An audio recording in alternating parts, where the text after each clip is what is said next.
just touched down. All you can see.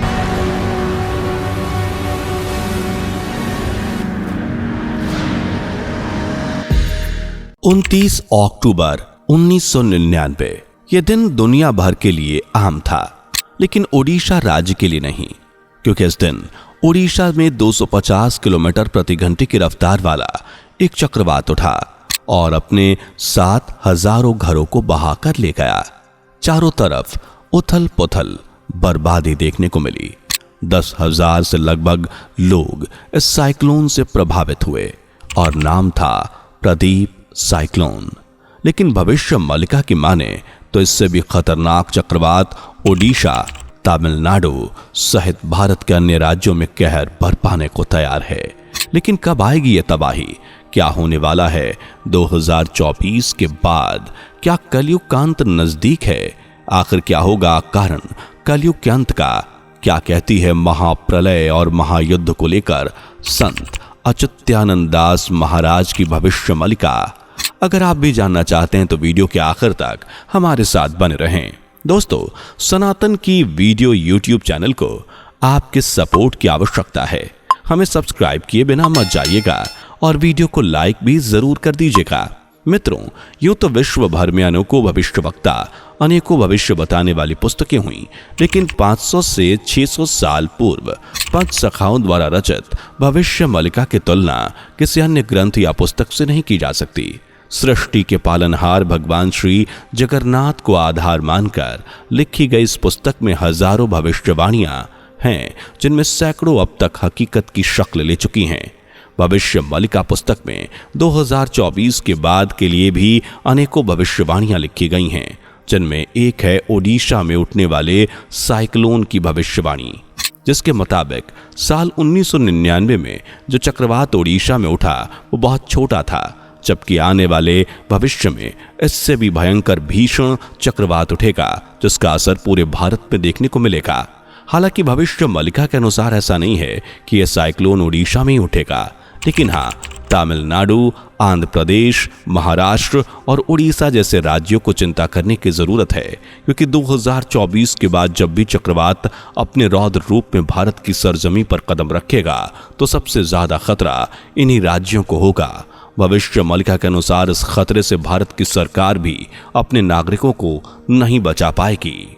लोग मरेंगे, खाने को मोहताज होंगे और सबसे ज्यादा तकलीफ होगी सांस लेने में, क्योंकि भविष्य मलिका के अनुसार पृथ्वी पर मौजूद सभी बड़े पेड़ पौधे जलकर नष्ट हो जाएंगे। बीते कुछ सालों का रिकॉर्ड देखें तो कनाडा में लोगों को मास्क लगाने की सलाह दी जा रही है, क्योंकि कनाडा के जंगलों में लगातार आग दहक रही है। वहीं अमेरिका में भी इस आग का असर देखने को मिल रहा है। साल 2018 में यहां इतनी भयानक जंगल में आग लगी कि 85 लोगों की मौत हो गई। इसके अलावा रूस में 2001 के बाद हर साल औसतन 2.5 मिलियन हेक्टेयर पौधों को जलकर राख होते हुए देखा जा रहा है। रिपोर्ट्स की माने तो कनाडा भी बीते सालों से 1.3 मिलियन हेक्टेयर वृक्ष हर साल आग में घबाता जाता है। इसी तरह ब्राजील, साउथ अमेरिका में भी कई बार जंगलों में भीषण आग ने तांडव मचाया है।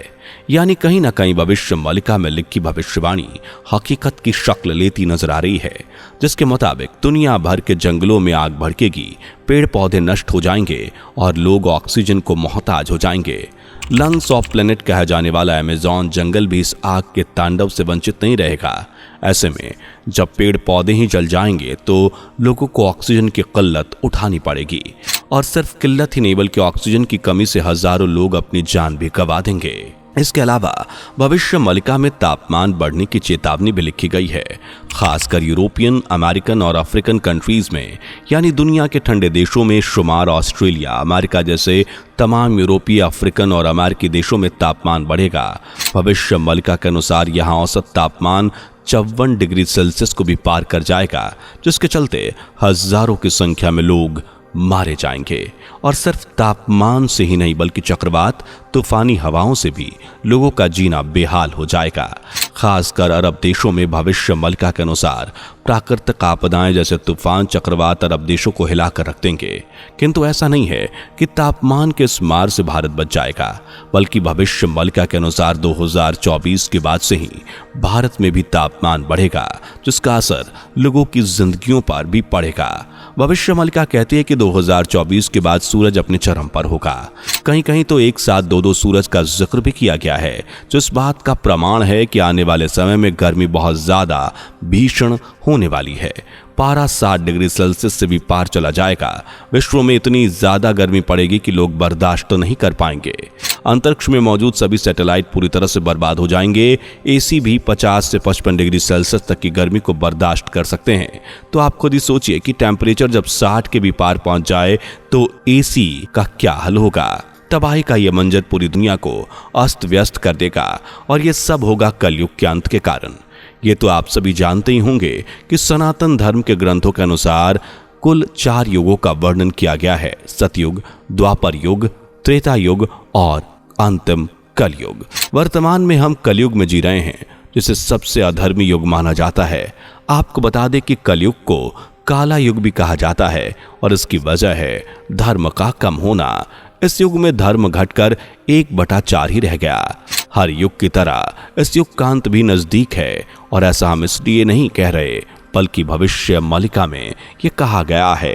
भविष्य मलिका में साफ शब्दों में लिखा गया है कि 2026 से 2028 के लगभग समूचे विश्व में एक महाप्रलय उठेगी। विश्व तीसरे महायुद्ध की आग में झुलसेगा।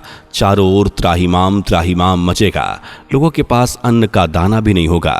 पैसा होगा लेकिन खाने को भोजन नहीं होगा। प्यास लगेगी लेकिन मनुष्य पानी नहीं पी सकेगा। हजारों की संख्या में लोग बिजली की चपेट में आकर मर जाएंगे, जबकि हजारों को बाढ़, सुनामी जैसी प्राकृतिक आपदाएं निगल जाएंगी। भविष्य मलिका की माने तो कलयुग का अंत नजदीक है, और इसके अंत का कारण बनेगी जल प्रलय। सनातन धर्म के किसी ग्रंथ को उठाकर पढ़ा जाए तो ये पता चलता है कि चारों युगों का अंत का कारण जल प्रलय ही बनी। हजारों साल तक सही सलामत रहने के बाद अंत में समूचा युग जलमग्न हो गया, जैसे भगवान श्री कृष्ण की द्वारिका नगरी, जो आज भी समुद्र में खामोश है। इसी तरह कलयुग का अंत भी जल प्रलय से ही होगा। भविष्य मलिका में लिखा है कि जब कलयुग का अंत होगा तब भगवान श्री जगन्नाथ के मंदिर की सीढ़ियों तक पानी पहुंच जाएगा।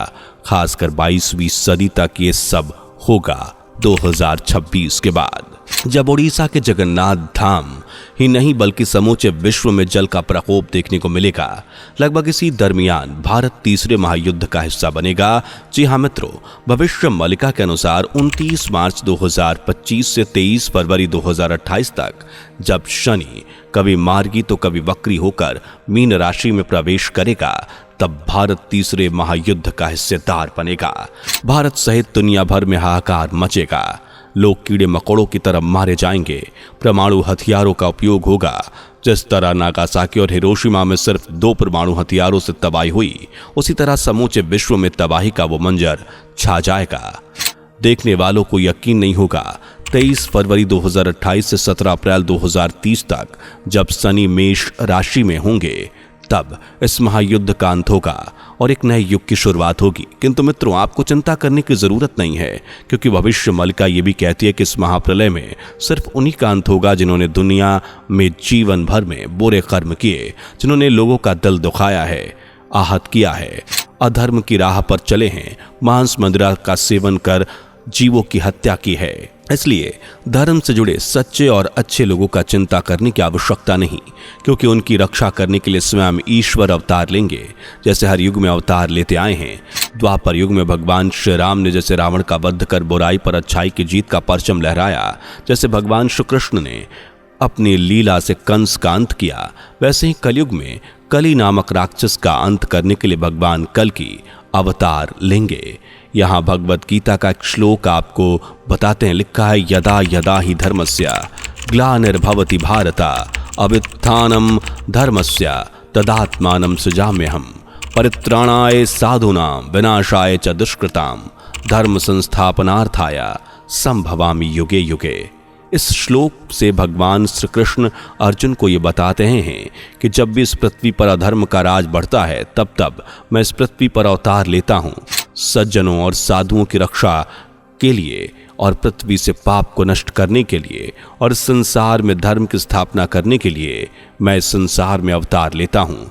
यानी हम समझ सकते हैं कि कलयुग का अंत करने के लिए किस तरह से भगवान अवतार लेंगे। बता दें कि भगवान कल्कि भगवान विष्णु के 10वें अवतार हैं और वो कलयुग के अंत में जन्म लेकर कली नामक राक्षस यानी कि हर उस बुरे इंसान का वध करेंगे जो अधर्म के राह पर चल पड़ा है। इसलिए मित्रों, आपको डरने की जरूरत नहीं, क्योंकि सांच को आंच कैसी। आप तो बस प्रभु की भक्ति में लीन रहिए, सत्कर्म करते रहिए, क्योंकि इतिहास गवाह है अधर्मियों का नाश एक ना एक दिन होना ही है। यह सृष्टि का लेखा है जिसे कोई नहीं मिटा सकता। भविष्य मलिका भी यही कहती है कि पापियों को उनके पाप का फल अवश्य मिलेगा, फिर चाहे वो प्रलय के रूप में मिले या आंधी तूफान बिजली के रूप में मिले, पर मिलेगा जरूर। वैसे इन भविष्यवाणियों पर आपकी राय क्या है, हमें कमेंट करके जरूर बताइएगा। वीडियो पसंद आई हो तो लाइक करके शेयर करके चैनल को सब्सक्राइब करना बिल्कुल भी ना भूलें। मिलते हैं अगली वीडियो में, तब तक के लिए बाय बाय और अपना ध्यान रखें, सत्कर्म करते रहें। धन्यवाद मित्रों। दोस्तों, आपकी स्क्रीन पर 2 और वीडियोस दिख रही हैं, जिसे देखने के लिए स्क्रीन पर क्लिक करें। दोनों देखिएगा, बहुत अच्छी वीडियो बनी है।